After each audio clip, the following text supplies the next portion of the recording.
Mesdames et messieurs, bonsoir. Soyez les bienvenus sur notre nouveau webinaire consacré à l'actualité du Covid-19 à travers ses enjeux et problématiques du moment.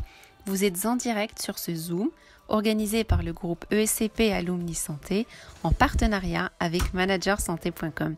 Tout au long du webinaire, n'hésitez pas à poser vos questions sur le chat et nous aurons le plaisir de les poser à notre expert.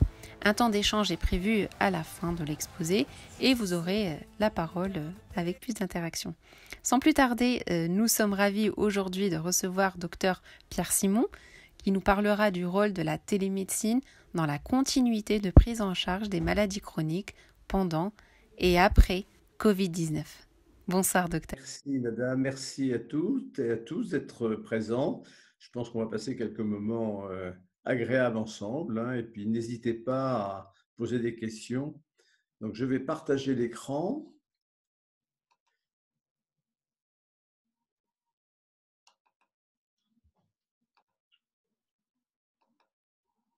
Voilà. Donc cet exposé va avoir trois parties. Donc une partie un petit peu comme c'était annoncé dans la présentation de ce webinaire. La première partie, c'est un bref rappel de ce qu'était notre système de santé avant l'épisode Covid-19. Ensuite, la deuxième partie, ce sera d'étudier un petit peu ce que nous apprend l'épisode du Covid-19. Et en fait, la troisième partie sera une analyse un petit peu prospective ou alors une mise en perspective, disons, de ce que pourrait devenir notre système de santé après l'épisode Covid-19 et en particulier l'usage de la télémédecine. Alors tout d'abord, la première partie, donc un bref retour sur les tensions du système de santé avant le Covid-19. Je vais le mettre en diapositive, excusez-moi. Je vais le mettre en diaporama. Ça va être plus simple.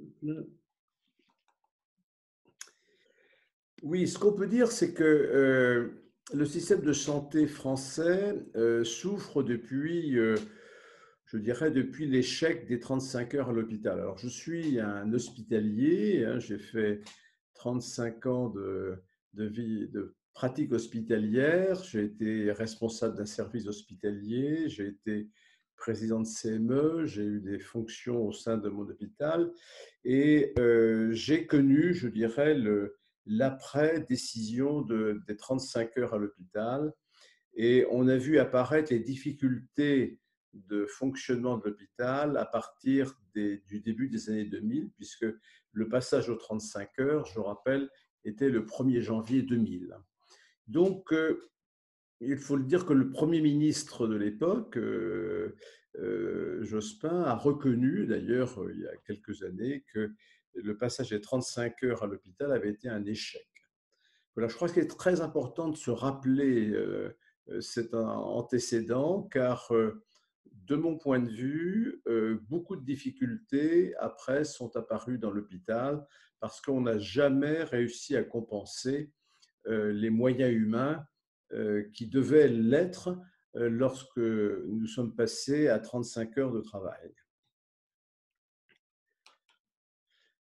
Alors, il est vrai que nous observons aussi, au cours de cette période qui précède le Covid-19, nous avons observé une progression régulière et d'ailleurs annoncée des maladies chroniques du vieillissement. Il est vrai, tout le monde le sait, je ne vais pas, disons, approfondir ce sujet, mais l'espérance de vie a augmenté régulièrement au cours de au cours du XXe siècle déjà, et puis a continué au début du XXIe siècle. Et cette progression régulière et annoncée des maladies chroniques du vieillissement est certainement un des facteurs qui a contribué également à déstabiliser le fonctionnement de l'hôpital à partir des années 2000. Et d'ailleurs, je voudrais que cette diapositive, que certains peut-être connaissent, qui est une diapositive qui a été créée par l'ONU, qui nous annonçait, et je pense que ça se vérifie, que entre 2000 et 2050, la proportion de personnes âgées de 65 ans et plus allait considérablement augmenter dans tous les continents. Là, vous avez sur cette diapositive, à gauche, vous avez l'Europe, hein, où on voit qu'entre 2000 et 2050, la proportion de personnes âgées de 65 ans et plus va plus que doubler. Et en 2020, on peut dire qu'on est au milieu du gué. Vous avez également l'Amérique du Nord, l'Océanie, l'Asie, hein, où ça va tripler, l'Amérique latine, le Proche-Orient, et même dans l'Afrique subsaharienne, on va observer d'ici 2050 une progression du vieillissement. Alors je crois que c'est très important de prendre en compte cette donnée épidémiologique, car on peut déjà dire que nos systèmes de santé ne se sont pas adaptés, et nous allons le voir un peu plus loin, ne sont pas adaptés suffisamment à cette évolution, disons, du nombre de personnes âgées atteintes de maladies chroniques. Et certains parlent même d'un véritable tsunami qui arrive pour 2050 et qui qui obligera les systèmes de santé à se réorganiser pour faire face à cette augmentation très importante.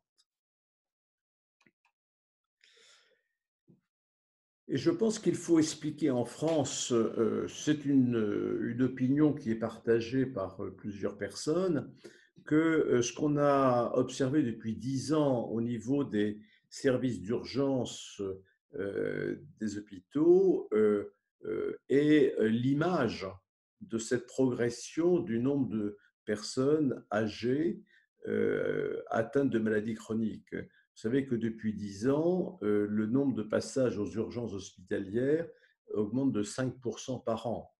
Et nous sommes aujourd'hui à plus de 21 millions de passages aux urgences hospitalières. Donc, on a vu il y a maintenant plusieurs mois que ça a créé une crise hospitalière dans toutes les régions, mais surtout dans la région Île-de-France d'ailleurs, et que cet afflux de personnes arrivant au service d'urgence, ces hospitalisations que l'on pourrait considérer comme des hospitalisations évitables. Alors ça, c'est un terme qui est apparu dans le langage sanitaire il y a environ 10-15 ans. Et personnellement, dans mon service, on l'a vu arriver. Moi, je suis néphrologue, hein, je tenais un service de néphrologie et de dialyse, et on a vu arriver des gens âgés dont on se disait on aurait pu prévenir ces hospitalisations s'ils avaient été mieux suivis.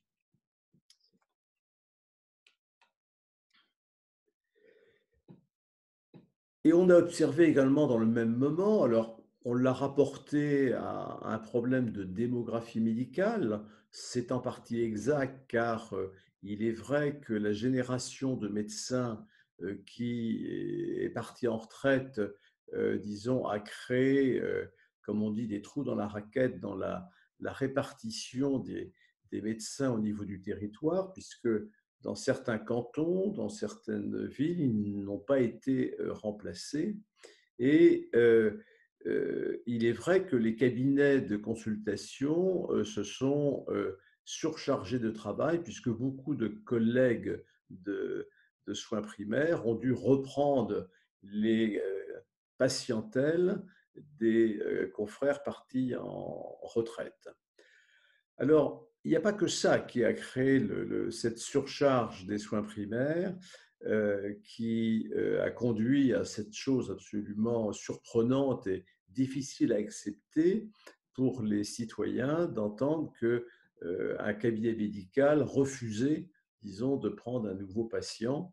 Et on a vu, disons, une espèce de nomadisme des patients cherchant un médecin traitant dans les territoires.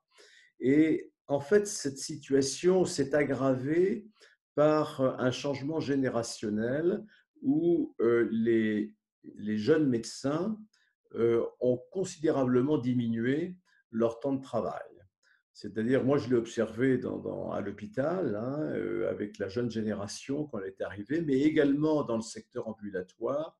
Les jeunes médecins n'ont pas voulu reprendre le modèle de la génération précédente qui travaillait beaucoup trop, et ça, j'en fais le crédit, disons, aux jeunes qui ont critiqué la génération précédente avec des temps de travail qui atteignaient 70 heures, 60-70 heures par semaine, et eux, ils ont réagi en disant, nous voulons protéger notre vie personnelle, notre vie privée, et on sait aujourd'hui que le temps de travail moyen, disons, d'un médecin de soins primaires est autour de 40 à 45 heures par semaine.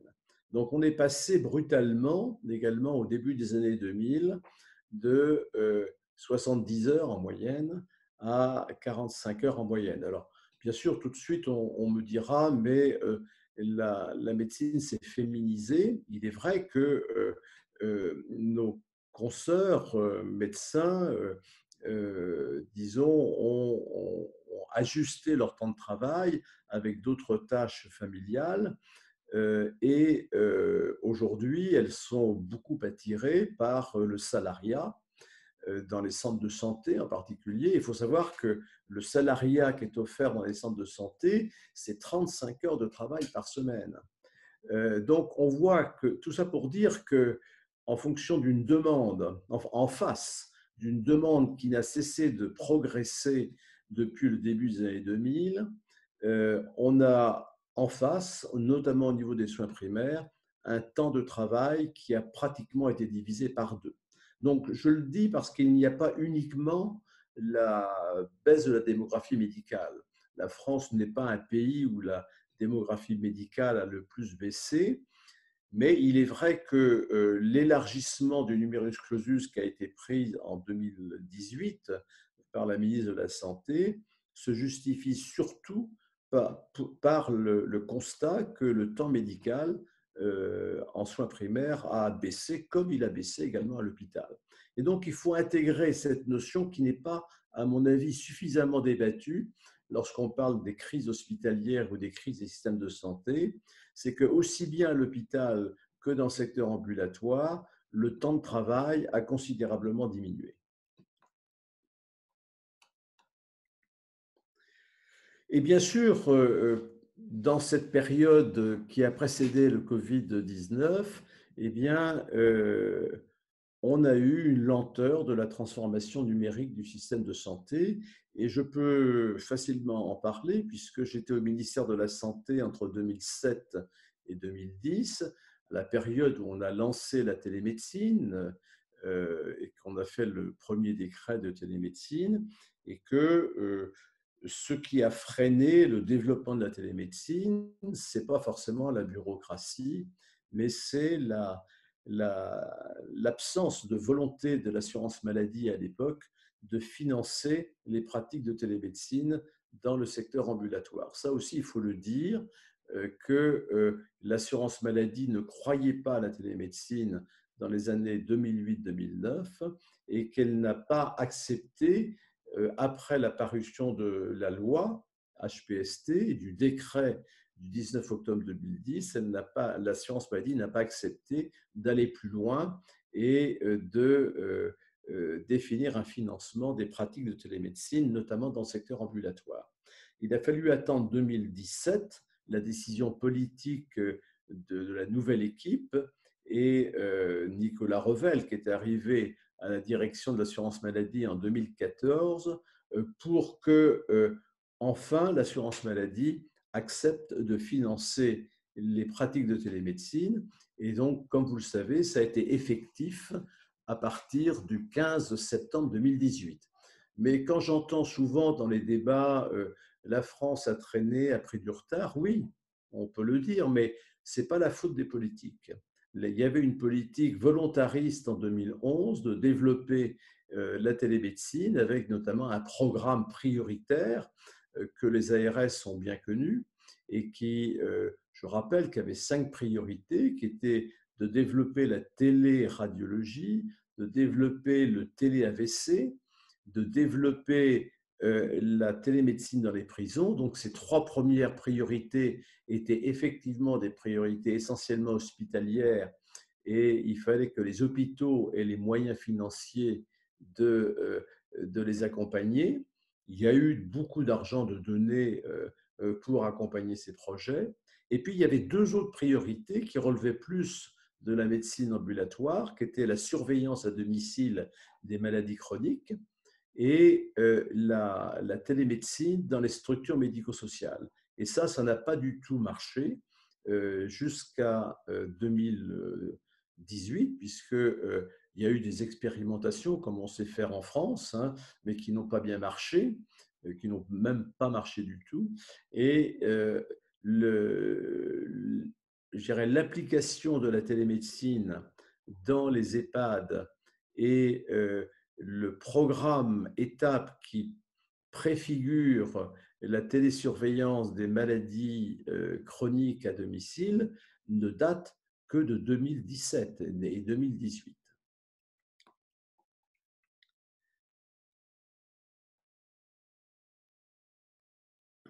Alors voilà ce que je voulais dire en rappel un petit peu de l'avant Covid-19 hein, pour situer un petit peu la tension qui existait déjà dans le système de santé français. Alors maintenant, que révèle la période Covid-19? C'est une période intéressante parce que on sent bien, on la vit actuellement, on sent bien que le système de santé a bien sûr été ébranlé, comme dans beaucoup de pays, mais que l'après Covid-19 ne sera pas comparable à l'avant Covid-19. Ce qu'on peut dire tout d'abord sur cet épisode, c'est qu'une catastrophe sanitaire peut survenir en quelques jours et quelques semaines. Qui pouvait envisager, même à la fin du mois de février, que nous serions aujourd'hui dans une situation que l'on connaît avec une surcharge, disons, des secteurs hospitaliers en Île-de-France, dans le Grand Est, un nombre de morts important. Donc, qui pouvait le prévoir? Bien sûr, il y avait l'histoire en Chine, mais moi, je fais partie de ceux qui ont connu également le STRAS en 2003. Ensuite, il y a eu l'autre Covid-2 en 2012. Et tout le monde pensait que on a eu également H1N1 en 2009. Tout le monde pensait que ces épidémies virales n'allaient pas se transformer comme les précédentes en pandémie. Et en fait, la pandémie est arrivée et on en voit aujourd'hui les conséquences sanitaires dans le monde entier et surtout les conséquences économiques qui vont être gravissimes puisque tous les pays atteints vont être en récession et qu'on n'a jamais vu ça depuis la dernière guerre mondiale.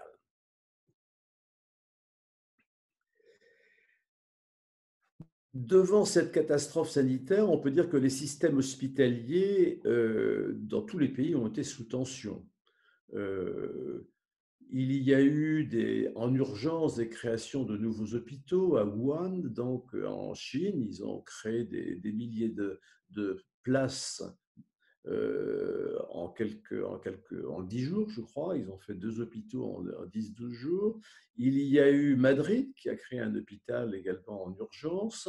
Il y a eu New York qui vient de créer également un hôpital en urgence. Donc on voit que tous les pays qui avaient un système hospitalier qui n'était pas celui que l'on a en France. Hein.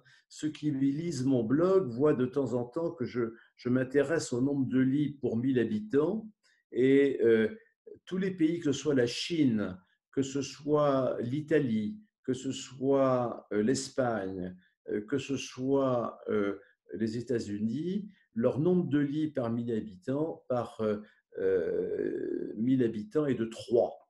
Hein. Alors qu'en France, nous sommes à 7 lits par 1000 habitants, l'Allemagne est à 8 par 1000 habitants, mais bien évidemment, quand vous allez en Corée du Sud, il y a 11 lits pour 1000 habitants, et au Japon, c'est le fleuron, il y a 13 lits pour 1000 habitants. Donc, on voit bien qu'il y a peut-être un lien entre le nombre de lits dont disposent les systèmes de santé et leur capacité à résister à cette pandémie. Personnellement, je pense que la gestion de la crise sanitaire en France, bon, c'est une crise sanitaire inédite quand même, hein, je pense que personne ne l'avait connue à ce degré auparavant. La France a utilisé des solutions assez inédites qui se sont quand même révélées efficaces. J'en citerai que deux. La première, c'est devant la surcharge des lits de réanimation, disons, on a eu rapidement, grâce peut-être à un État central, hein, puisque des pays comme l'Espagne ou comme l'Italie, ce sont des États fédérés, hein, et donc chaque région son ministre de la Santé, son ministère de la Santé. En France, où nous avons une structure très pyramidale, les décisions ont été rapidement prises de transférer des malades dans les régions qui étaient moins touchées par l'épidémie. Et quand même, transférer 600 malades sous respirateur par des trains sanitaires, par des avions, par les bateaux, par les ambulances, c'est une performance. Moi qui suis un ancien réanimateur, je peux vous dire que c'est une performance qu'il faut saluer, car c'est quand même des malades très très graves et les transporter par ces moyens est un défi, et le défi a été réussi. Le deuxième point qui marque, je pense, la gestion de cette crise au Covid-19, c'est la décision quand même de la France de mettre en place un plan blanc dès que les premiers signes sont arrivés, puisque le plan blanc a été mis en place au début du mois de mars, ce qui a permis d'arrêter tous les soins programmés, que ce soit chirurgicaux ou médicaux, et ça a permis de retrouver des lits suffisamment pour hospitaliser tous les patients qui étaient atteints du Covid-19. Donc, il y a eu, on sait aujourd'hui, à la date de ce jour, qu'il y a eu plus de 50 000 hospitalisations, 21 000 qui sont sortis, guéris de l'hôpital. Et donc, je crois que le plan blanc a permis de recréer très rapidement des services hospitaliers dédiés au Covid-19. Et ça a eu aussi l'avantage de dégager des moyens en personnel qui ont pu venir renforcer les services de réanimation. Donc, de mon point de vue, on a eu quand même une capacité de réaction qui a peut-être, on verra quand ce sera analysé après la crise, qui a été peut-être plus facile à mettre en place que dans des pays où les régions ont leur propre ministère de santé. Je pense en particulier à l'Italie et à l'Espagne. Et bien sûr, on a observé cette chose inattendue qui a été un usage massif de la téléconsultation. Et c'est vraiment un usage massif, puisque rappelez-vous, en 2019, on était pour l'ensemble de l'année rendu à 60 000 téléconsultations, alors que l'assurance maladie attendait 500 000 téléconsultations. Et là, en une semaine, vous voyez, du 30 mars au 5 avril, il y a eu presque 1 million de téléconsultations.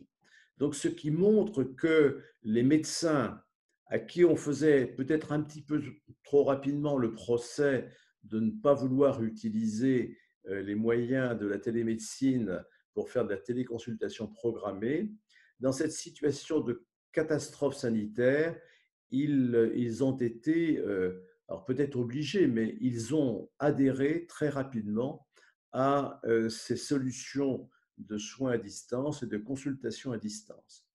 Il est vrai qu'à l'occasion de cette mise en place de la téléconsultation, on a découvert qu'on avait quand même une offre de solutions de téléconsultation très importante en France, puisque je l'avais totalisé dans un billet récent sur mon blog, on était à plus de 140 solutions offertes aux médecins. Donc, on ne peut pas dire qu'il n'y avait pas de solution possible pour les médecins.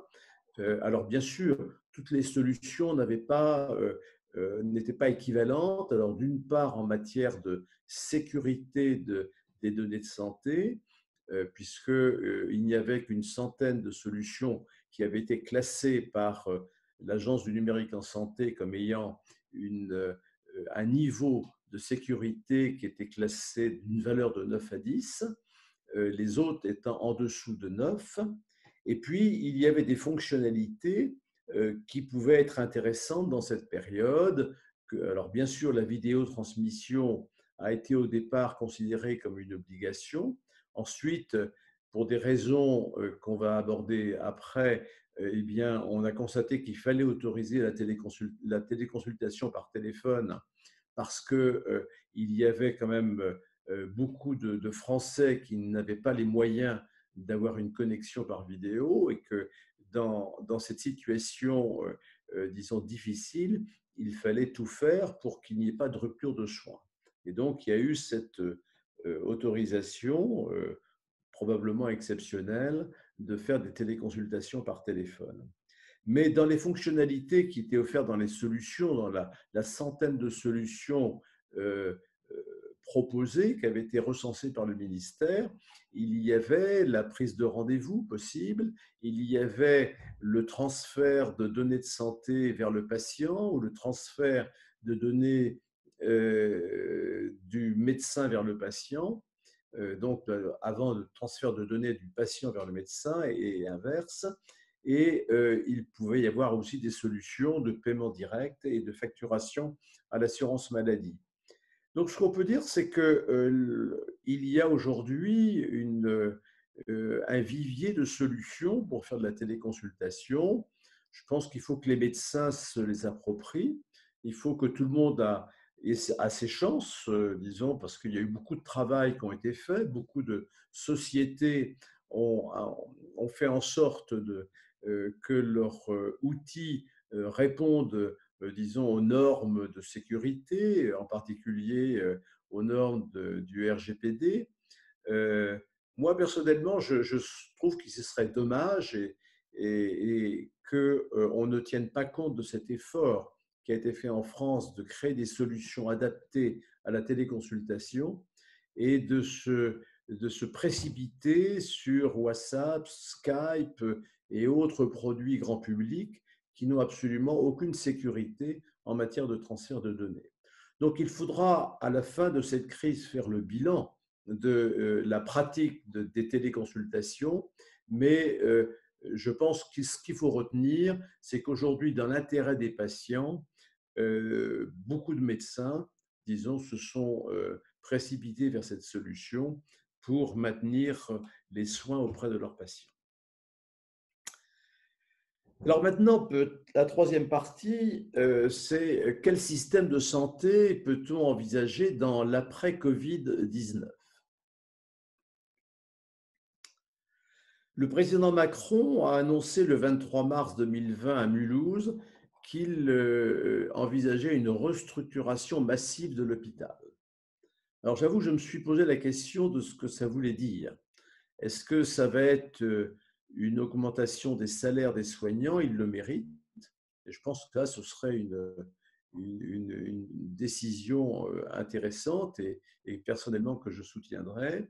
Est-ce qu'il faut réaugmenter le nombre de lits? Je doute que ce soit une solution qui améliore notre système de santé. Nous avons déjà 400 000 lits à l'hôpital, donc 7 lits pour 1000 habitants. Nous avons un peu plus de 250 000 dans le secteur public, 55 000 dans le secteur associatif, disons, les relevant de la FEAP, et nous en avons à peu près 1000 dans le secteur des cliniques. Personnellement, des cliniques privées, personnellement, je trouve qu'on a un nombre de lits important en France et que, en fait, on a eu besoin de dégager, au moment de la crise du Covid-19, mettons 50 000 ou 60 000 lits, mais en supprimant, en arrêtant, disons, le, le, les programmations, sans mettre en cause, en péril, disons, les patients et sans réduire leur, leur chance, je pense que on avait les moyens en nombre de lits pour faire face à cette crise sanitaire. Alors, quelle sera la restructuration massive de l'hôpital? Bon, écoutez, on verra, hein. J'avoue, j'ai réfléchi. Il faudra certainement prendre en compte ce que je disais en introduction, que le temps de travail a diminué aussi bien à l'hôpital que dans le secteur ambulatoire et qu'il faudra probablement créer des postes supplémentaires de médecins, de soignants, etc., à l'hôpital. Et puis, il faudra arriver à supprimer cette situation d'un compte épargne-temps qui devient absolument, disons, insupportable, puisque tout soignant aujourd'hui qui quitte l'hôpital quitte pratiquement presque 2 ans avant la date officielle de sa retraite et continue à être payé sur son poste tout en étant chez lui. Donc, je pense qu'il y a moyen à la fois d'augmenter le nombre de soignants, et probablement qu'il faut le faire. Il faut augmenter la rémunération de ces soignants, ça je pense que c'est important, notamment si on se compare à d'autres pays. Et il faut mettre un peu d'ordre dans les conséquences du 35 heures raté à l'hôpital et puis supprimer ce fameux compte épargne-temps.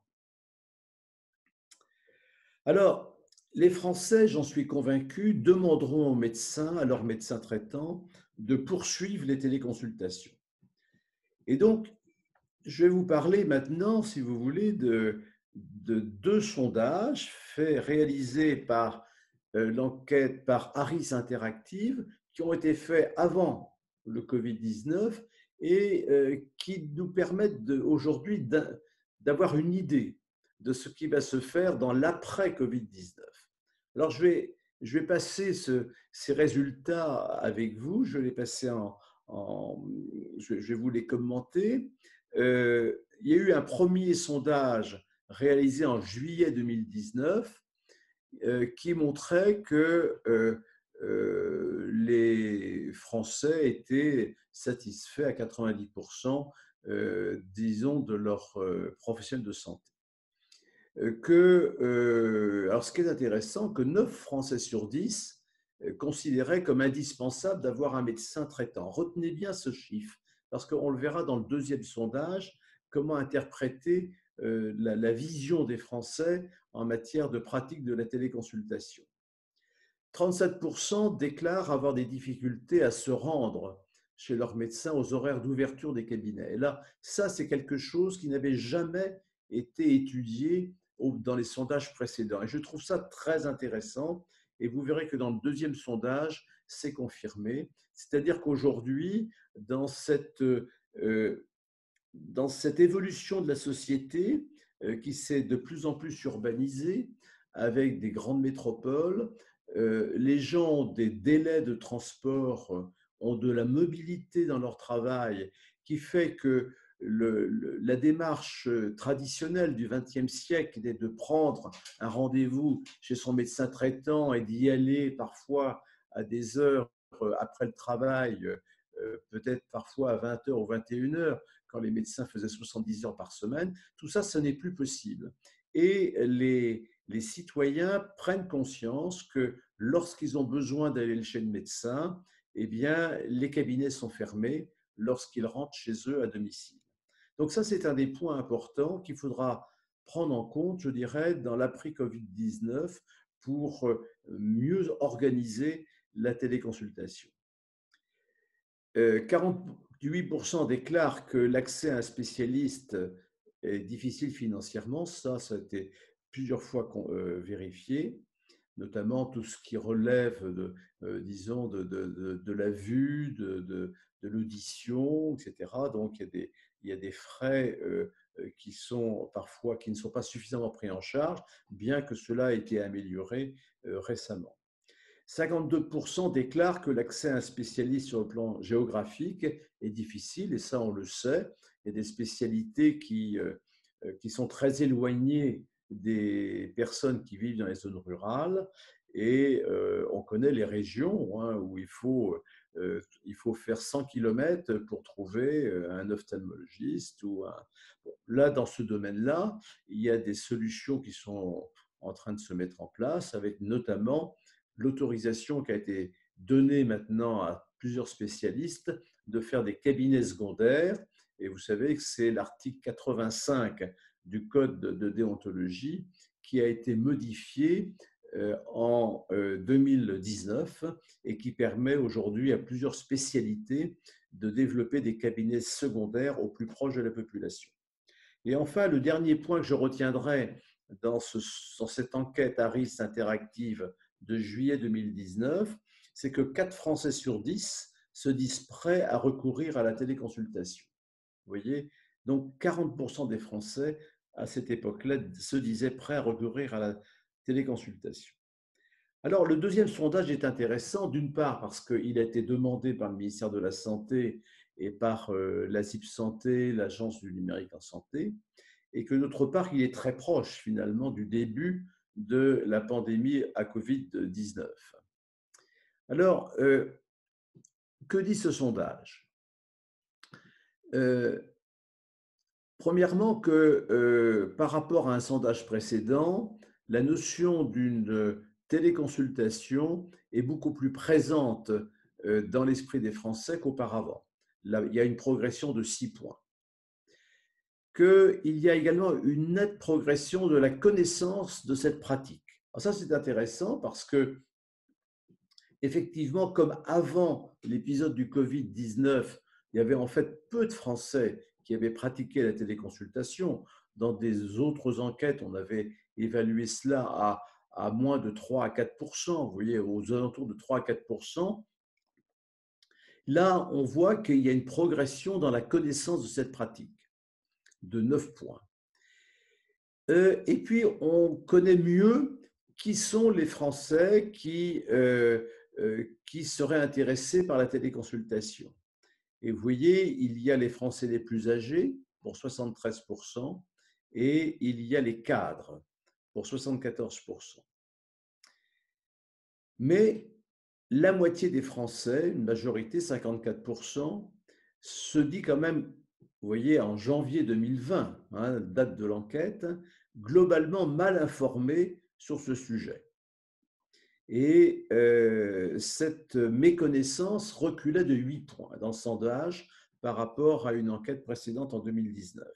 Donc vous voyez qu'un mois pratiquement avant le début de la pandémie et de cette explosion des téléconsultations, il y avait quand même 54% des Français qui se considéraient comme mal informés sur cette pratique de la télémédecine. Et alors, les Français disent que ce qu'ils ont retenu de la téléconsultation, c'est qu'elle permet d'avoir rapidement un rendez-vous en quelques minutes. Et donc là, on voit très bien poindre toutes les solutions de téléconsultation de plateformes qui se sont mises en place et qui sont utilisées par les Français qui constatent que quand ils ont besoin d'une téléconsultation, à leur demande, ils peuvent l'avoir en quelques minutes. Autre donnée fournie par ce sondage, c'est que le nombre de Français qui se déclarent favorables à la pratique de la téléconsultation augmente en 2020 par rapport à un précédent sondage en 2019. Et que ce qui est intéressant, c'est que ceux qui sont les plus intéressés par la téléconsultation, eh bien, ce sont les jeunes de moins de 35 ans, donc ceux qui sont en activité, qui se déplacent beaucoup, et probablement ceux qui trouvent que les cabinets de consultation de soins primaires ne sont pas ouverts suffisamment tard. Il y a les Français les plus aisés, parce qu'ils ont peut-être une notion des solutions numériques différentes de gens qui n'ont pas cette connaissance et qui sont moins aisés. Et puis, quand même, 75% habitent la région parisienne. Donc, on voit bien que la téléconsultation s'est beaucoup développée dans la région parisienne avec des solutions qui ont été portées souvent par l'ARS Île-de-France, au moins à partir de 2013, et qu'il y avait une réelle demande dans la région parisienne. Donc, pour les Français, la téléconsultation est pleine de promesses et permet de pallier à certaines difficultés du système de santé. Ils l'estiment convaincante pour renforcer l'accès aux soins et ils pensent que c'est plus facile de joindre un médecin à 83%, que ça permettra de désengorger les services d'urgence et que ça permettra aussi de lutter contre les déserts médicaux. Alors, si les habitants qui étaient les plus sceptiques, disons, sur ce point en 2019, eh bien, aujourd'hui, on se rend compte que leur niveau de confiance a progressé de 9 points. Donc, vous voyez que la population, avant l'épisode Covid-19, disons, s'imprégnait progressivement des solutions de téléconsultation. Alors, aujourd'hui, 58% déclarent qu'ils sont prêts à recourir à cette solution. On est toujours en janvier 2020. Seuls les Français les plus âgés, ça c'est un point important qu'il faut prendre en compte, se montrent majoritairement réservés sur cette solution. Ça, c'est intéressant à prendre en compte dans ce sondage. Alors, quels sont les motifs de téléconsultation pour les Français? Ça, c'est très intéressant, puisque je vous ai dit dans le premier sondage, beaucoup étaient attachés à leur médecin traitant. Là, le Français pense que la téléconsultation doit servir à renouveler une ordonnance. Il la considère comme la raison la plus, je dirais, propice à consulter.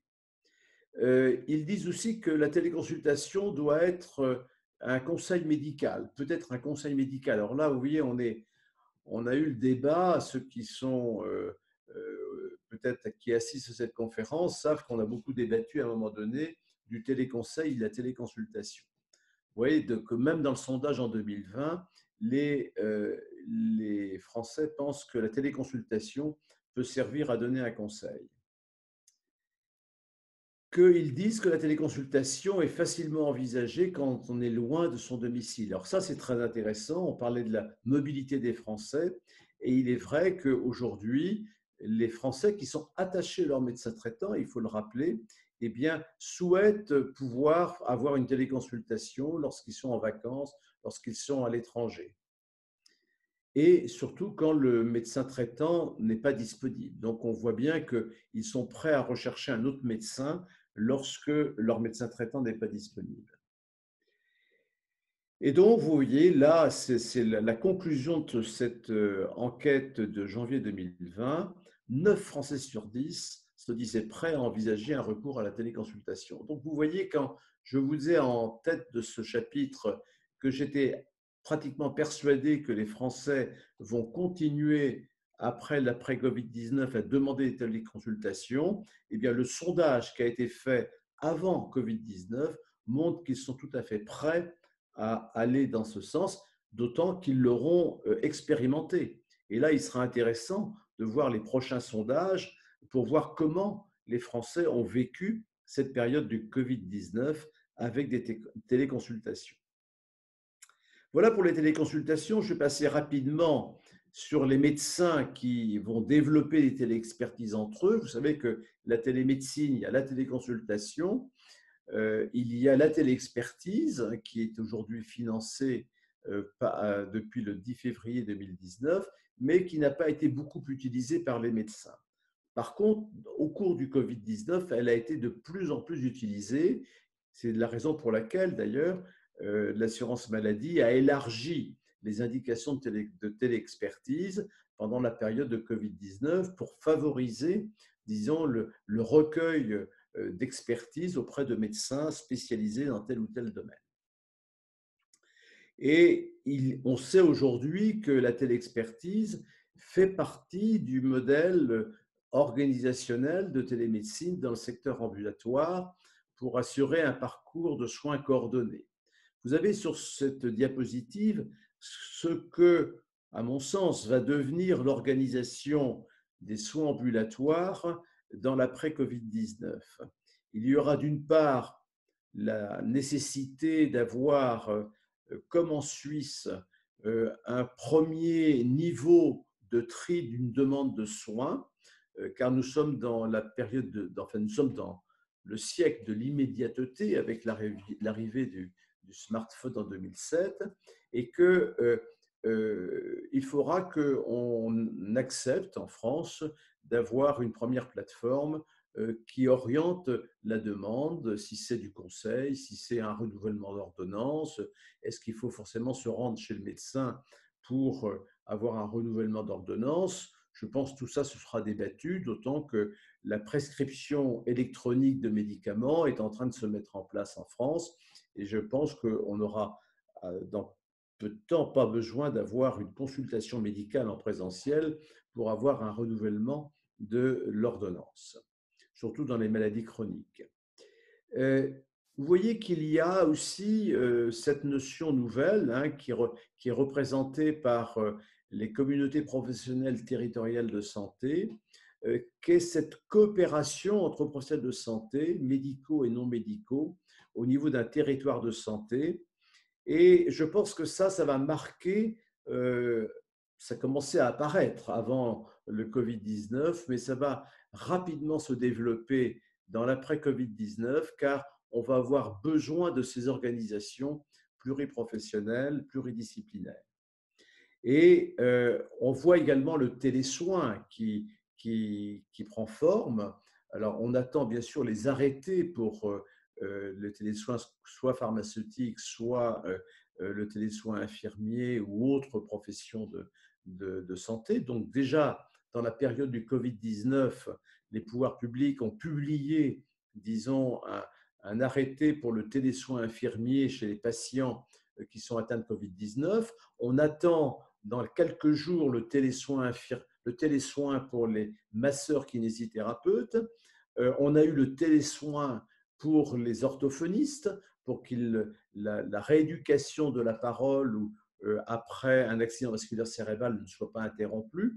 Donc vous voyez que ça bouge en matière du télésoin, et que je pense que dans l'après-Covid-19, on aura une organisation d'un parcours de soins coordonné qui inclura non seulement la télémédecine, la téléconsultation, la télésurveillance dont nous allons parler tout à l'heure, la téléexpertise avec les spécialistes, entre les médecins de soins primaires et les spécialistes. On voit que tout ça va se mettre en place et que ça va, je dirais, être conforté par tout ce que j'appelle les services de l'e-santé, que sont le dossier médical personnel, la messagerie sécurisée en santé, la prescription électronique de médicaments, etc. Alors, pour terminer, je voudrais parler des organisations de télésurveillance au domicile pour les maladies chroniques, ce qu'on a appelé dans la littérature le homespital. J'avoue que aujourd'hui, la France s'y prépare, il faut le dire avec le programme étape. La France se préparait, disons, depuis 2018, et probablement après une discussion dans le programme dans le projet de loi de financement de la sécurité sociale de 2022, se prépare à mettre la télésurveillance à domicile dans le droit commun. Et je dirais que ça va tellement vite dans le domaine de l'évolution de la transformation numérique. J'ai le plaisir de montrer cette photo qui s'appelle Docadome, qui représentait, avant l'arrivée du smartphone, ce qu'était déjà une télésurveillance mise en place en Angleterre. Vous voyez que déjà le patient était partie prenante, disons, de sa propre surveillance, avec des outils qui sont considérés maintenant comme historiques, hein. Aussi bien le téléphone mobile qui envoyait des SMS que l'objet qui permettait de recueillir toutes les données de santé du patient. Et vous voyez que l'organisation était déjà en place avec une infirmière qui assurait un tri, disons, vers le médecin généraliste, hein, de ce dont je parlais tout à l'heure, et puis le pharmacien qui était déjà très impliqué dans le parcours de soins. Nous sommes au début des années 2000, vous voyez, en Angleterre. Et donc, au XXIe siècle, il faut se dire que nous avons désormais une nouvelle sémantique de la santé avec la télémédecine, donc, qui est arrivée par l'Internet en 2000, qui s'est développée surtout, parce que la télémédecine a aujourd'hui, cette année, un siècle d'existence. Il y a eu la santé mobile avec les applis et puis les objets d'Internet, les IoT, qui sont liés très fortement à l'apparition du smartphone en 2007, et puis maintenant l'intelligence artificielle médicale qui apparaît dans notre paysage des nouvelles pratiques professionnelles. Et aujourd'hui, on fera de plus en plus des pratiques de télémédecine avec l'usage de l'intelligence artificielle. Bien sûr, on pourra continuer à faire des pratiques sans télémédecine et on utilisera l'intelligence artificielle. Mais le sujet qui m'intéresse, c'est de savoir comment, en télémédecine, on va utiliser l'intelligence artificielle, notamment en termes de prévision des risques, de soutien à la décision clinique, du traitement des images, du diagnostic assisté par ordinateur et du phénotypage humain. Tout cela sera utile dans des pratiques à distance, notamment dans la télésurveillance médicale, qui est mon dernier sujet pour terminer. Et là, je vous mets une diapositive que j'aime bien, même si elle est très complexe et vous n'allez pas la lire, hein, mais elle montre qu'aujourd'hui, et je vous recommande de lire ce travail d'Israéliens qui ont une vision, ils l'ont publié en 2017, mais je n'ai pas vu de papier meilleur depuis cette publication, qui réfléchissent à la manière dont on va créer la télésurveillance des maladies chroniques à domicile.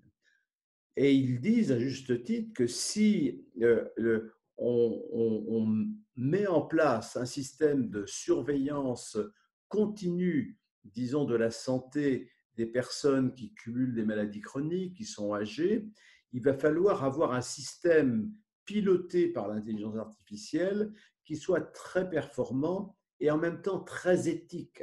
Parce que, comme ils le disent très bien dans leur papier, que je vous invite à lire, c'est qu'il y aura à un moment donné le besoin de prioriser des actions de soins. Dans une surveillance, il y a des indicateurs qui arrivent sur une plateforme et à un moment donné, il y a des décisions des professionnels de santé qui devront prioriser certaines interventions. Et là, on voit bien que si on veut qu'il y ait une égalité dans cette organisation et dans ce mode, disons, de soins, il faut qu'il y ait une démarche éthique autour de l'intelligence artificielle. Et là, je ne sais pas si David Gruson est présent, mais je salue encore cette initiative qu'il a prise, disons, en définissant la garantie humaine, disons, dans la loi bioéthique. Et je pense que c'est très important qu'on introduise ce principe de la garantie humaine quand on pratique la télémédecine avec l'intelligence artificielle. Donc, vous voyez que l'avenir, c'est véritablement, disons, de créer un nouveau modèle de surveillance des patients atteints de maladies chroniques à domicile. Et je ne pense pas que la restructuration hospitalière qui est annoncée par le président va mettre en péril ce projet. Je pense que le programme étape va aller à sa fin, on verra ce qu'il donnera comme résultat, mais qu'on va certainement devoir accélérer cette organisation des soins à domicile pour des raisons je dirais, de maintien des gens dans leur environnement familial ou dans leur environnement habituel auquel ils sont attachés, mais également pour des raisons économiques. Je donnerai simplement un exemple. sur l'insuffisance cardiaque. L'insuffisance cardiaque, l'assurance maladie a fait une étude il y a quelques années montrant que l'hospitalisation coûtait 2 milliards d'euros par an avec le GHM insuffisant cardiaque. Eh bien, si 50% des 350 000 insuffisants cardiaques qui sont hospitalisés chaque année à l'hôpital étaient surveillés à domicile, justement pour prévenir ces hospitalisations, donc des hospitalisations dites évitables, eh bien, on pourrait économiser 850 millions d'euros, puisque la mise à domicile d'environ 175 000 personnes insuffisants cardiaques surveillées par des dispositifs médicaux à domicile, eh bien, l'installation ne coûterait que 150 millions par an, alors qu'en les faisant hospitaliser, ça revient à 1 milliard d'euros par an. Et donc, on peut se dire, alors là, c'est un petit peu provocateur, mais je pense qu'on peut avoir cette réflexion quand on voit les conséquences du Covid-19 sur les patients traités en EHPAD. Est-ce que véritablement les EHPAD créés au XXe siècle pour nos aînés en perte d'autonomie, est-ce qu'elles sont la meilleure façon d'accompagner les personnes vieillissantes au XXIe siècle? Est-ce que les structures actuelles sont vraiment adaptées aux risques sanitaires et aux épisodes épidémiques que nous connaîtrons, que nous connaissons et qu'on continuera à connaître? Je dis simplement qu'on parle aujourd'hui du Covid-19 et du nombre de décès observés dans les EHPAD qui sont très importants, mais la grippe fait également, disons, son ravage chaque année dans les EHPAD. Et on peut se dire que peut-être, après le Covid-19, on réfléchira à plutôt garder le plus longtemps possible au domicile les personnes âgées qui peuvent encore l'être et d'éviter de mettre dans les EHPAD des gens qui peuvent être exposés au risque d'épidémie comme on l'observe aujourd'hui. Donc, ce sera ma dernière diapositive. Je conclurai en disant que aujourd'hui, je pense que l'après-Covid-19, puisque c'était le sujet que je devais aborder, eh bien, sera marqué par un développement de nouvelles organisations de soins, de nouvelles pratiques professionnelles qui seront bien sûr dominées par les solutions numériques, donc la transformation numérique qui est en cours actuellement et qui est portée par la délégation au numérique en santé au ministère de la Santé, mais également donc les pratiques professionnelles. Et je pense qu'il faut concevoir qu'il n'y a pas que la téléconsultation dans la télémédecine, mais il y a la téléexpertise et surtout aujourd'hui la télésurveillance qui devra se développer de plus en plus au domicile et qui, de mon point de vue, est le grand enjeu de la médecine au XXIe siècle. C'est un enjeu de qualité de vie pour les patients, et ça a été bien démontré que les patients suivis à domicile étaient des patients qui avaient une qualité de vie meilleure, et certainement meilleure que lorsqu'ils sont en EHPAD, et qu'en même temps, c'est un coût moindre, puisqu'on sait très bien que le coût des soins à domicile, comme je vous l'ai dit pour les patients en insuffisance cardiaque, est inférieur au coût hospitalier. Je vous remercie.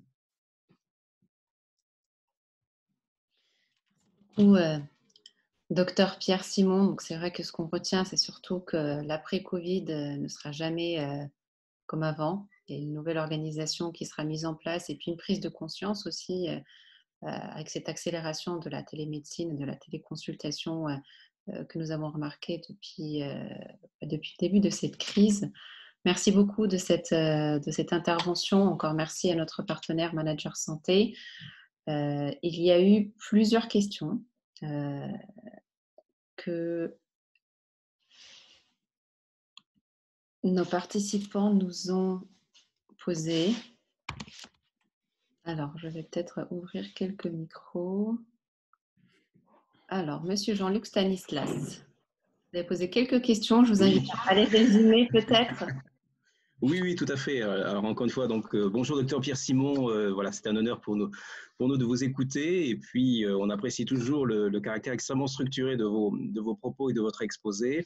Et nous serions ravis, évidemment, que vous puissiez, je dirais, transmettre un certain nombre de suggestions auprès de notre gouvernement, ne serait-ce que pour accélérer le processus de transformation de nos organisations dans le champ de la santé, mais en particulier, évidemment, en lien avec toutes ces technologies télémédecine, avec toutes ces composantes que vous avez parfaitement bien décrites.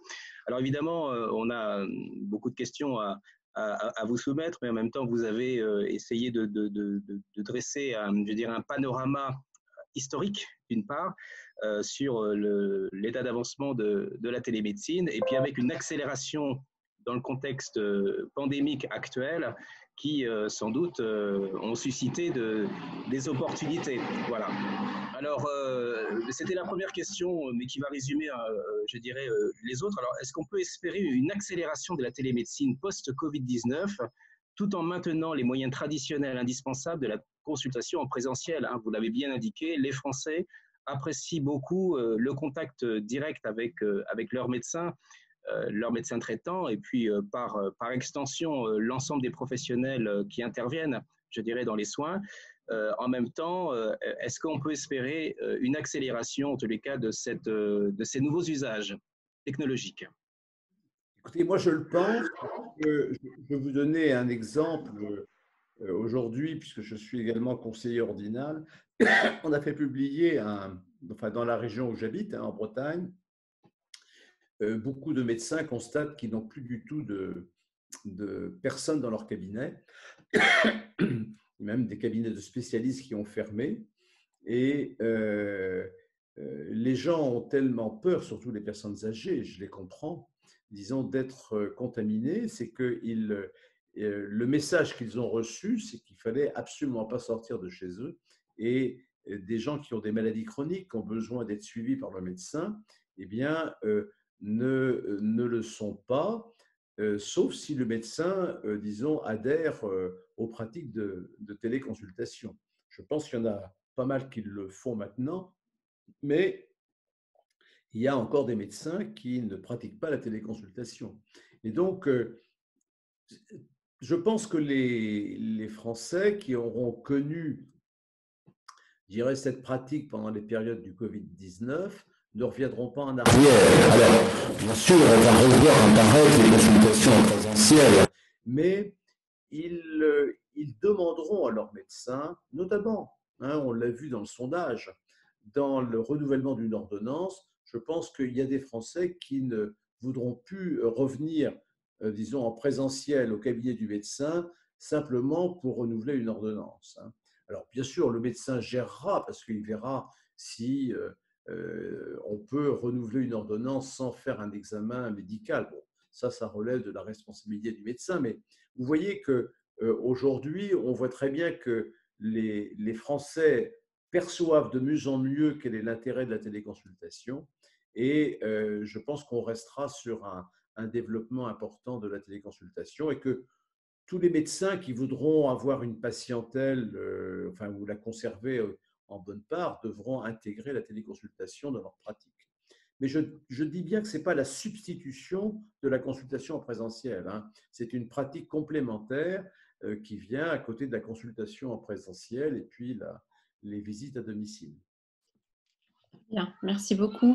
Madame Marie-Caroline Smadja a posé pas mal de questions. Je vais peut-être l'inviter à bien, les résumer en une intervention. Est-ce que vous êtes encore là, Marie-Caroline? Je suis toujours là. Merci beaucoup de me donner la parole. Bonsoir.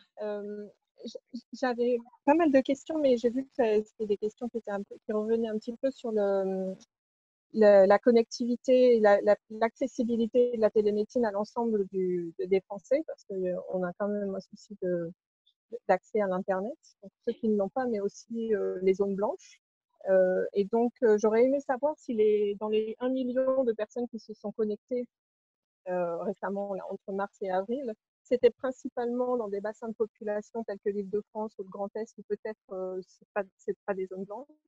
Et donc, comment on peut généraliser cette observation au post-Covid, où on va se retrouver dans une population qui est un petit peu différente, ce n'est pas un suivi d'une pandémie. Donc, une autre question, c'était combien de ces consultations étaient liées au Covid-19, au diagnostic, au suivi des patients, versus des diagnostics ou des suivis de patients qui n'étaient pas Covid, mais pour leur maladie chronique ou pour des diagnostics d'autres pathologies. Voilà. Après, il y avait plein d'autres questions que j'avais sur l'interopérabilité entre les différentes solutions de télémédecine et le DMP. Et puis la judiciarisation, on en a un petit peu touché deux mots juste avant sur le fait que c'est quand même une responsabilité médicale d'ausculter son patient et d'être capable de faire des, des différences entre un enfant qui a mal au ventre, ça peut être une appendicite, comme ça peut être autre chose, quoi. Donc, comment gérer ça aussi, cet aspect? On sait que la judiciarisation en santé est quelque chose de croissant aussi. Donc voilà, un petit peu Écoutez, toutes vos les questions sont réflexions. excellentes. Je vais, Merci. je vais y répondre. Donc, alors, sur vos deux premières questions, moi, j'ai interrogé le ministère de la Santé parce que j'étais également, je me posais les mêmes questions que vous, savoir dans quelle région avait eu lieu cette flambée de téléconsultation. Est-ce que c'était également réparti sur l'ensemble du territoire ou est-ce que c'était plus fréquent dans les régions qui étaient les plus touchées, comme l'Île-de-France, le Grand Est? Donc, le ministère n'a pas la réponse actuellement. Il faut que l'assurance maladie donne des informations complémentaires. Quant à votre deuxième question, est-ce que c'est uniquement des patients qui pensent être atteints du Covid-19 ou est-ce que ce sont d'autres patients? Écoutez, là aussi, je n'ai pas la réponse parce que normalement, le décret qui avait été publié élargissait la téléconsultation aux patients suspectés ou confirmés Covid-19. Mais quand on voit aujourd'hui que tous les gens qui ne sont pas atteints, mais qui sont du Covid-19 et qui ont des maladies chroniques, parfois sévères, ne viennent plus voir leur médecin, j'espère que les médecins ont également développé la téléconsultation pour d'autres indications que le Covid-19. Mais là aussi, si vous voulez, il faut avoir des données plus précises de la part de l'assurance maladie. Mais ce qu'a dit le directeur général de la santé l'autre jour laisse à penser quand même que aujourd'hui la communication a un peu changé de la part du ministère, puisque tout le monde se rend compte que les recommandations de confinement eh bien, peuvent avoir des conséquences graves à rebond dans quelques semaines, avec des gens qui vont avoir des rechutes de leur cancer qui n'auront pas été dépistés à temps, des gens qui auront des aggravations de leur maladie chronique, etc. Et que aujourd'hui, le directeur de la santé a demandé aux médecins de rappeler tous ces patients-là par téléphone en leur disant que leur rappel téléphonique sera considéré comme une téléconsultation. Donc, vous voyez qu'on voit que le cadre est en train de s'élargir et on ne sait pas combien de temps va durer ce confinement, mais on verra. Mais je pense que on va élargir la pratique de la téléconsultation à d'autres patients que ceux qui sont suspectés ou confirmés Covid-19. C'est mon opinion, hein. Mais c'est une très bonne question. Et donc, vos deux dernières questions, c'est… Tu peux arrêter. Pardon? Oui. Vos deux dernières questions, c'était l'interopérabilité des systèmes entre eux. C'est une excellente question et moi, j'essaye de militer pour que, après l'effort qu'a fait le ministère de recenser les quelques 140 solutions numériques qui ont été identifiées et qui ont été autodéclarées par les promoteurs de ces solutions, on puisse maintenant étudier dans leurs usages les interopérabilités qu'ils peuvent avoir entre eux, parce que est-ce que véritablement tout le monde aura toujours la même solution? Enfin, il y a des questions de cette nature qui se posent. Par contre, votre dernière question, je l'ai un petit peu oubliée. La quatrième. Marie-Caroline?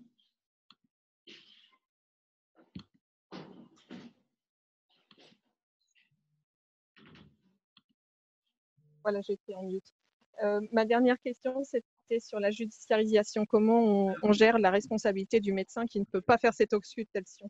Alors, vous savez, enfin, bon, sur ce plan-là, bon, il faudra qu'il y ait un débat, hein, mais vous savez qu'on a l'habitude de dire que le médecin a une obligation de moyens. Hein, il n'a pas une obligation de résultat, mais une obligation de moyens. Et je pense qu'aujourd'hui, la téléconsultation, les pratiques de télémédecine, mais surtout la téléconsultation, va faire partie des nouveaux moyens que le médecin devra prendre en compte.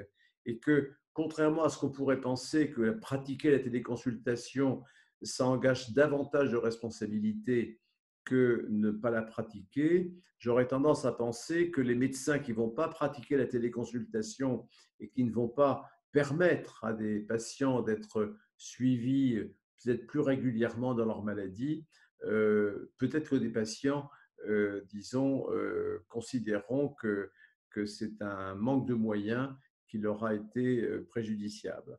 Alors, aussi quand même que la pratique de la téléconsultation doit être faite de manière à être respectée, à respecter les recommandations de la Haute Autorité de Santé, parce que la Haute Autorité de Santé a fait un gros travail de recommandations très pratiques, des bonnes pratiques. Et là, alors sans rentrer trop dans les questions juridiques, je pense qu'une recommandation de la HAS est considérée aujourd'hui comme du droit souple, hein, et que si une pratique de la télémédecine n'était pas conforme aux recommandations de la HAS et qu'une telle pratique crée un préjudice, alors on ne va pas rentrer dans la nature du préjudice, mais créer un préjudice à un patient, je pense que le juge chercherait à savoir si la pratique de cette téléconsultation était conforme aux bonnes pratiques recommandées par la Haute Autorité de Santé. Très bien. Alors, il y a une question, enfin, il y a eu plusieurs questions de Monsieur Pierre Courrieux que j'invite à prendre la parole et essayer de résumer ces interrogations, s'il est encore là. Pierre? Oui, bonjour à tous et merci beaucoup pour cette présentation qui était extrêmement instructive. J'ai l'impression, en fait, quand on parle de réforme du secteur hospitalier, qu'elle est un peu difficile comment dire, à évacuer la question de l'infrastructure numérique en France et de la répartition finalement des moyens numériques et des moyens de communication à travers le territoire. J'ai l'impression aussi que c'est difficile de réussir cette réforme du secteur hospitalier sans prendre en compte tous les éléments autour, en fait, qui permettraient de garantir une continuité entre les secteurs hospitaliers et médico-social. Donc, je ne sais pas si c'est quelque chose qui est en gestation aussi dans l'après-Covid ou si cette volonté politique qu'on avait rencontrée, comme vous l'avez évoqué, dans les années 2011, on va la retrouver de façon très forte dans l'après-Covid et dans la manière dont l'État et les pouvoirs publics vont à la fois coordonner la restructuration du secteur hospitalier et du secteur de l'infrastructure, enfin des infrastructures numériques. Oui, vous avez tout à fait raison de poser cette question.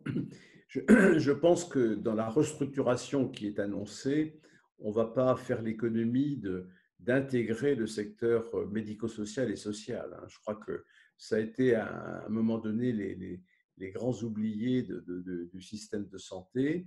Et là, avec la transformation numérique, notamment, je dirais, la notion de parcours de soins coordonnés qui inclut automatiquement tout le secteur social et médico-social, il faut que effectivement les décisions soient prises pour que l'hôpital ne soit pas ce que j'appelle parfois dans mes papiers une forteresse totalement, disons, ignorante de son environnement. Donc aujourd'hui, il faut que au niveau d'un territoire de santé, puisque c'est le périmètre qui a été choisi pour mieux coordonner les parcours, il faut qu'on intègre dans la transformation numérique aussi bien l'hôpital que l'ambulatoire et que toutes les structures médico-sociales et sociales.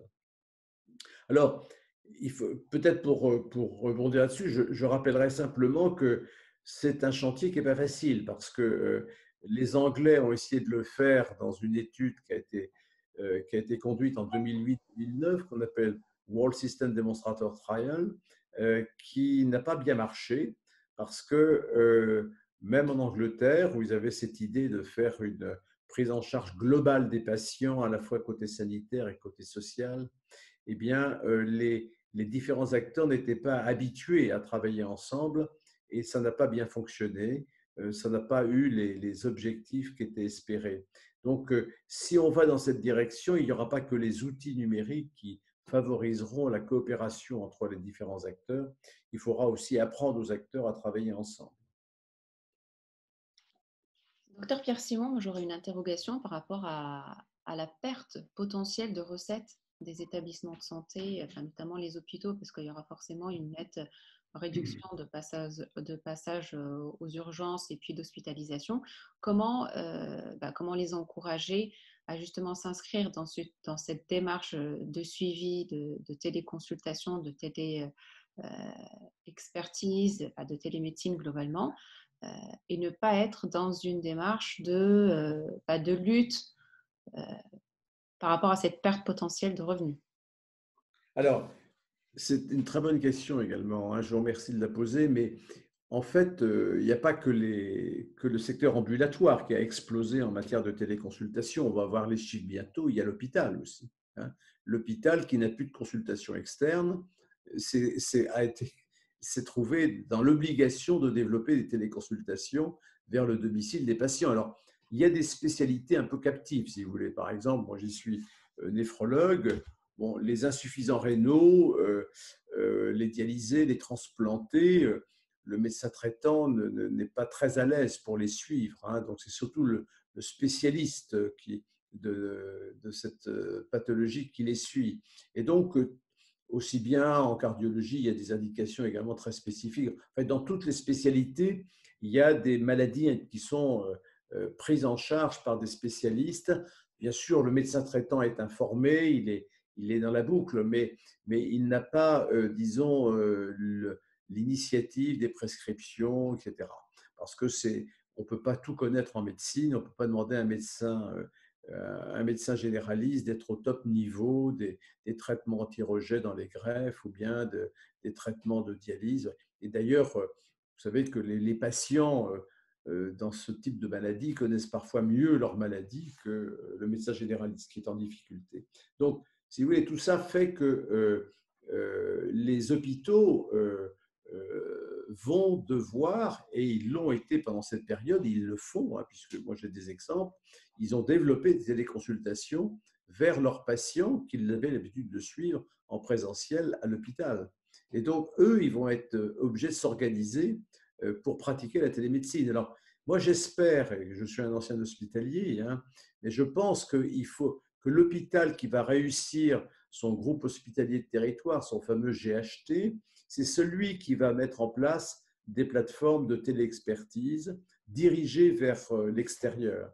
C'est-à-dire qu'il faut, pour créer du lien entre la ville et l'hôpital, il faut que les médecins de soins primaires puissent joindre le spécialiste de façon très facile. Alors, aujourd'hui, ils le font par téléphone, c'est parfois difficile, mais c'est un temps qui n'est absolument pas pris en charge sur le plan de la rémunération. Et donc, les hôpitaux perdent des recettes aujourd'hui, hein, en ne voulant pas se mettre à faire de la télémédecine. Hein, je prends la téléexpertise hospitalière qui est très importante vers les médecins de ville. Eh bien, le temps que passent certains médecins au téléphone, disons, ne correspond pas à une recette pour l'hôpital. Et ce n'est pas forcément la mission première, je dirais, du médecin hospitalier. Donc, on a parlé qu'il faudra probablement augmenter le nombre de soignants à l'hôpital, hein, mieux les payer, mais on voit bien que les hôpitaux, aujourd'hui, passent à côté de recettes en ne voulant pas développer la télémédecine. On ne voulait pas avant le Covid-19. Hein. Là, maintenant, je pense qu'ils vont le faire. Ils ont tout intérêt à le faire. Et il y aura des modèles économiques qui leur permettront, disons, de s'y retrouver. Alors, votre question était plus difficile quand vous disiez que le fait qu'il y aura une télésurveillance des maladies chroniques à domicile, il y aura moins d'hospitalisation. Disons, bah oui, c'est évident. Si on prévient les hospitalisations, ce qu'on appelle les hospitalisations évitables, qui ont été évaluées à quand même à 17 à 20% des hospitalisations à l'hôpital, ça correspond à une perte d'activité et il faudra bien la compenser. Donc, on l'estime aujourd'hui, tous les rapports qui ont été faits, bon, c'est des chiffres qui sont peut-être discutables, mais on estime que l'hôpital, dans son ONDAM hospitalier, pourrait perdre jusqu'à 10 milliards d'euros de son enveloppe d'ONDAM hospitalier avec une installation aboutie, disons, des patients suivis à domicile. C'est d'ailleurs sur cette valeur que le programme ETAP a été construit. Bien, parfait. Merci pour cette réponse très complète. Alors, je vois pas mal de questions de Monsieur Thierry Groulet. Thierry, est-ce que tu veux synthétiser? Hop. Oui, bonjour et merci pour cette conférence extrêmement intéressante. J'ai un peu perdu le fil depuis janvier 2017 des réformes hospitalières, mais j'avais cru comprendre que par rapport à la question de Madame Nadif, que la tarification à l'activité devait faire place à un système qui justement, dans le cadre des GHT, ne devrait pas trop créer de dérives de surconsommation.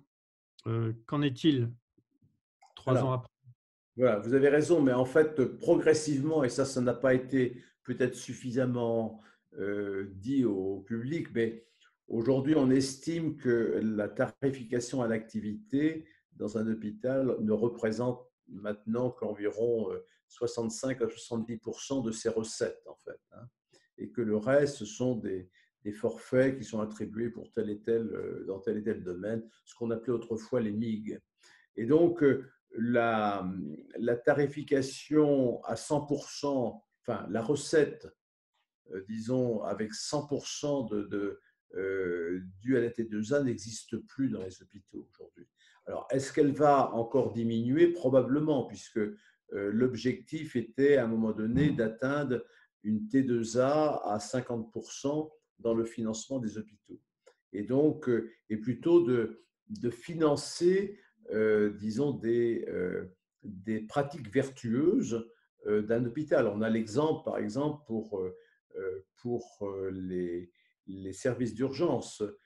Disons, l'hôpital qui évitera de faire venir, par une dynamique, une organisation qui évitera de faire venir des patients dans les services d'urgence par une organisation nouvelle, eh bien, recevra, disons, aura des recettes. Alors, c'est un peu le système américain, si vous voulez, hein, c'est-à-dire que aux États-Unis, si vous arrivez à prévenir des hospitalisations, eh bien, vous êtes rémunéré pour cette pratique vertueuse. En fait. Et je crois qu'on va vers des systèmes de cette nature qui avaient été annoncés par Agnès Buzyn, mais je pense qu'ils seront repris dans l'après-Covid-19. Bon, j'essaie de respecter la parité. Je vois des questions de Madame Myriam Oukal concernant la sécurité.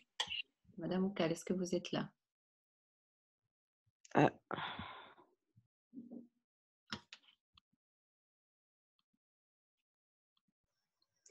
Oui, bonjour. Merci beaucoup, Pierre, pour cette intervention très riche.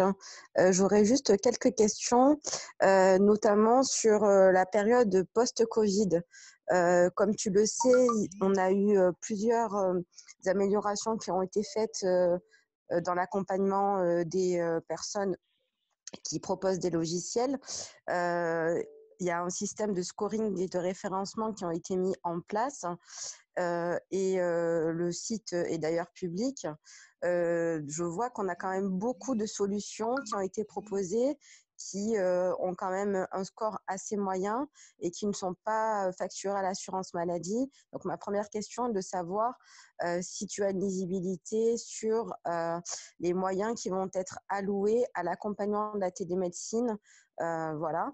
Et d'autre part, j'aurais aimé savoir si on avait une visibilité sur les types d'actes qui ont été mis en œuvre en ce moment, si c'est plus de la téléconsultation ou si c'est plutôt également du télésuivi. Ah, d'accord. Merci Myriam. Donc, pour la première question sur la prise en compte, alors si j'ai bien compris ta question, c'est la prise en compte enfin, de toutes les solutions numériques qui sont proposées aujourd'hui pour accompagner, disons, notamment le télésuivi des patients atteints de maladies chroniques. Hein, c'est bien ça ta question. Donc là, effectivement, on avait un système français qui nécessitait une qualification par la HAS, hein, même si il y avait préalablement l'obtention du marquage CE. Moi, je comprends que beaucoup de jeunes start-up, d'industriels qui ont fait un produit qu'ils estiment intéressant devraient être davantage aidés en matière de visibilité de l'usage de ce produit. Hein. Alors, il est vrai que, enfin bon, je pense que tous les industriels le savent bien, hein, qu'il faut se soumettre à une évaluation. Alors, c'est toujours, quand on dit ça, on a l'impression qu'on met une usine à gaz en marche. Mais si je prends que les Anglais, par exemple, hein, le NHS, même la FDA, hein, ils évaluent énormément les produits avant de les autoriser. Donc, on ne peut pas aujourd'hui échapper à cette évaluation. Alors, on pourrait faire en sorte que ça aille plus vite, hein, parce que je crois que là, par exemple, c'est une parenthèse, mais quand je vois avec laquelle rapidité la FDA a autorisé la chloroquine aux États-Unis, et que quand c'est un objet connecté qui ne pose pas les débats qu'on a eus avec la chloroquine, qu'il faut attendre parfois plusieurs mois, voire une année ou deux, je pense qu'on pourrait accélérer la reconnaissance. Là, il faut simplement qu'il y ait, alors c'est vrai que dans le domaine du conseil en santé, il faudrait pouvoir avoir, ça existait à un moment donné, avoir une évaluation des produits qui sont proposés, quitte à leur proposer des améliorations lorsque leur score n'est pas suffisant. Mais ça, c'est un vaste chantier. Je pense que la délégation du numérique en santé doit actuellement l'aborder.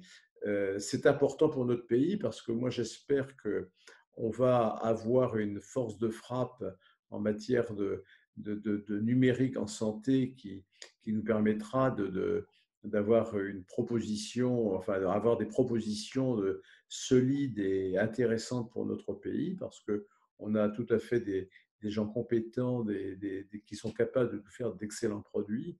Et il faut les aider, il faut structurer.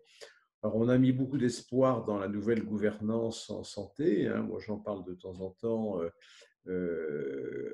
Savoir si elle va accélérer un petit peu la dynamique qui est engagée aujourd'hui par Dominique Pont et Laura Le Tourneau. Il faut l'espérer. Hein. Je crois que je ne peux pas me prononcer sur ce qui se passera après le Covid-19, puisqu'il y a quand même un problème de financement qui va se poser tant que la machine économique ne sera pas repartie, puisqu'on va être en récession et que, si mes souvenirs sont bons, la transformation du numérique en santé avait quand même été évaluée à un coût assez élevé par la délégation numérique en santé. Voilà, c'est des réponses qui ne sont pas très convaincantes, j'en conviens, hein, mais voilà, donc pour l'instant, je n'ai pas plus d'informations. Sur ta deuxième question, alors elle est partie, là, je ne me rappelle plus ce qu'était la deuxième question. c'était de savoir si on avait on avait une lisibilité entre ce qui relevait de la téléconsultation et du Oui, télésuivi, est-ce que ça peut être voilà. intéressant? Alors, dans l'activité, alors, c'est pas simple parce que, en fait, on peut faire du télésuivi par téléconsultation. Et d'ailleurs,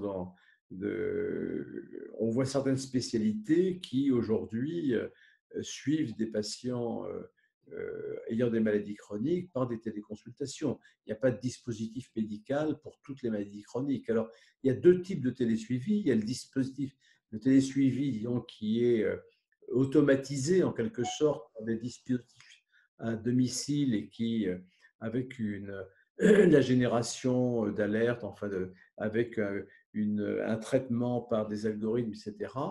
Et effectivement, dans la téléconsultation, on peut aussi avoir du télésuivi de maladies chroniques. Donc, moi, j'ai l'habitude de dire que quand on a un patient, je dirais, on a actuellement des outils pour le suivre et c'est le professionnel de santé qui les utilise à bon escient. S'il pense que c'est mieux de faire soit du télésoin d'ailleurs, pareil, infirmier pour suivre des patients atteints de maladies chroniques avec de temps en temps des téléconsultations et bien sûr quelques consultations en présentiel.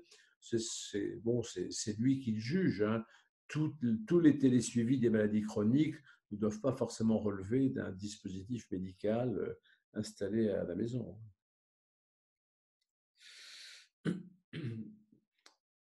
Mais j'espère qu'on aura cette information par l'assurance maladie, mais je pense que les collègues auront déclaré de toute façon une téléconsultation. Mais il faudra certainement, après l'après-Covid, que enfin que les gens qui ont l'habitude de faire des bonnes enquêtes comme celles que je vous ai présentées, refassent des enquêtes avec justement auprès des professionnels de santé pour savoir comment ils ont utilisé la téléconsultation. Une dernière question avec Monsieur Jean-Charles Ezenfarb. J'espère que je n'écorche pas le nom. Non, vous ne l'écorchez pas du tout. Bonsoir, monsieur. Donc moi, je suis médecin hospitalier et effectivement, je vous remercie pour votre conférence. C'est un tableau tout à fait fidèle en ce qui concerne la télémédecine et en ce qui concerne la description de l'hôpital actuel. C'est une description très fidèle et assez objective. Je pense que la crise actuelle va permettre l'avènement de la télémédecine et booster notamment la téléconsultation dans les hôpitaux. Et de ce fait-là, il va y avoir un secteur d'activité qui va être mis en difficulté, c'est celui des transports sanitaires. Parce que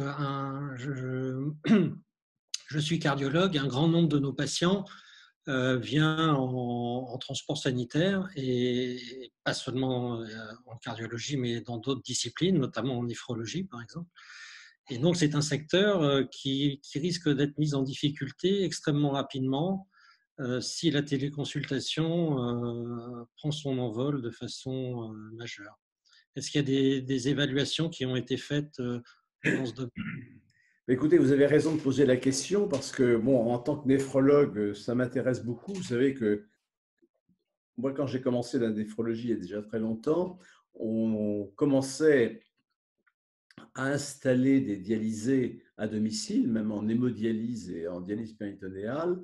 Et quand on annonçait cela aux patients qui étaient d'accord, il avait tout de suite une pression de l'ambulancier pour lui dire, écoutez, il ne faut pas faire ça, vous allez prendre des risques, il faut continuer à venir dans le centre. Et c'est vrai que la profession d'ambulancier donc, est une profession qui s'est parfaitement bien structurée au fil des années, mais est-ce qu'aujourd'hui, avec la télémédecine, elle ne va pas devoir, disons, un petit peu revoir, disons, son modèle de formation et son développement? Bon, ça représente aujourd'hui à l'assurance maladie, je crois que c'est 3 milliards, les transports à peu près sanitaires. Évidemment que les pratiques de soins à distance, moi je l'ai vu quand j'ai développé mon modèle de télédialyse à distance, eh bien, les gens ne venaient plus en ambulance dans le centre et il a bien fallu que les ambulanciers, disons, l'acceptent. Voilà, donc c'est vrai qu'il y a des professions qui vont être impactées par le développement de la télémédecine, et je crois que vous avez raison de le souligner. Bon, tout ça, ça fait partie des évolutions du système de santé. Merci. Parfait. Bah, écoutez, merci beaucoup, docteur Pierre Simon. Je pense qu'on a largement dépassé l'heure convenue. Merci encore de votre disponibilité. Écoutez, merci à tous et puis ravi d'avoir passé ces quelques instants avec vous. Voilà. Grand plaisir. Je rappelle que vous avez eu la gentillesse d'accepter l'enregistrement de votre intervention et puis de partager les supports. J'ai mis en place un lien pour que voilà, tous les participants puissent s'inscrire et demander à le recevoir, et je me ferai un plaisir de vous le transmettre. Je vous souhaite une très bonne soirée et puis un bon week-end de Pâques. Voilà. Très bonne soirée à tous et bon week-end. Au revoir. Merci. Merci. Au revoir.